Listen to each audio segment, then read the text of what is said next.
Russia Ukraine യുദ്ധം പരിഹാരമില്ലാതെ തുടരുന്നതിലെ ലോകരാഷ്ട്രങ്ങൾ ചർച്ചയായിരിക്കുന്നത് പ്രധാനമന്ത്രി നരേന്ദ്രമോദിയുടെ യുക്രൈൻ സന്ദർശനമാണ്. മോസ്കോയിലെത്തി പുടിനെ ആശ്ലേഷിച്ച് 6 ആഴ്ചകൾ പിന്നിടുമ്പോഴേക്കും മോദി ഇതാ യുക്രൈനിലും എത്തിയിരിക്കുന്നു. റഷ്യയുടെ യുക്രൈൻ അധിനിവേശത്തിനിടെ പുടിനോട് കാണിച്ച സൗഹൃദ പ്രകടനങ്ങളെ ബാലൻസ് ചെയ്യാൻ കരുതിയാകണം മോദിയുടെ യുക്രൈൻ യാത്രയെന്നാണ് വിലയിരുത്തലുകൾ.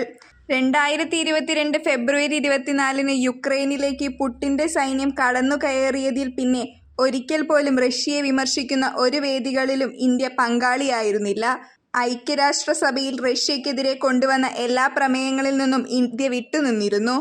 ഒപ്പം ജൂണിൽ നടന്ന സ്വിസ് സമാധാന സമ്മേളനത്തിന്റെ സംയുക്ത പ്രസ്താവനയിൽ ഒപ്പുവെച്ച കൂട്ടത്തിലും ഇന്ത്യയുണ്ടായിരുന്നില്ല.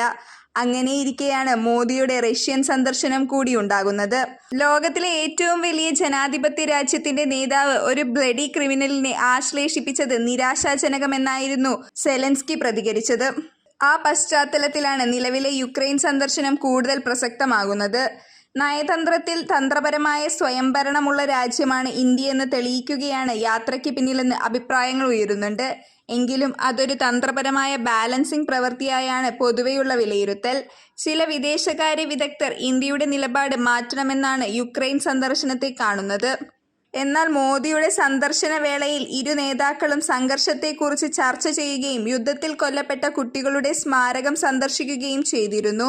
എന്നാൽ യുക്രൈൻ സന്ദർശിച്ച മറ്റ് അന്താരാഷ്ട്ര നേതാക്കളെ പോലെ റഷ്യൻ ആക്രമണത്തിൽ പരുക്കേറ്റ സൈനികരെയോ പൗരന്മാരെയോ കാണാൻ മോദി കൂട്ടാക്കിയിരുന്നില്ല. റഷ്യയിലും സമാനമായായിരുന്നു മോദിയുടെ സമീപനം. മോസ്കോയിലായിരിക്കെ അധിനിവേശത്തിനിടെ കൊല്ലപ്പെട്ട സൈനികരുടെ സ്മാരകങ്ങളൊന്നും മോദി സന്ദർശിച്ചിരുന്നില്ല. 2 രാജ്യങ്ങളിലെയും സ്മാരകങ്ങൾ സന്ദർശിക്കുന്നതിൽ നിന്ന് വിട്ടുനിന്നത് നിലവിലെ ഇന്ത്യയുടെ നയതന്ത്ര സമീപനങ്ങളിലെ മാറ്റമില്ലായ്മയാണ് സൂചിപ്പിക്കുന്നത്. ചില കരാറുകളിൽ യുക്രൈനുമായി കരാർ ഉണ്ടാക്കിയിട്ടുണ്ടെങ്കിലും തന്ത്രപരമായി പങ്കാളിത്തം, ടെലികോം, മെഡിക്കൽ ഇൻഫ്രാസ്ട്രക്ചർ എന്നിവയുടെ വിതരണം, യുക്രൈൻ ആവശ്യപ്പെട്ടിരുന്ന നിർമ്മാണ ഉപകരണങ്ങൾ എന്നിവയെപ്പറ്റിയുള്ള ചർച്ചകൾ പോലും നടന്നിട്ടില്ല. ഗ്ലോബൽ സൗത്തിന്റെ നേതാവായി കരുതുന്ന ഇന്ത്യയെ സംബന്ധിച്ചിടത്തോളം ആഗോള സമാധാനത്തിന് നൽകുന്ന പ്രാധാന്യം ലോകത്തിനു മുന്നിൽ തെളിയിക്കുക അത്യാവശ്യമാണ്.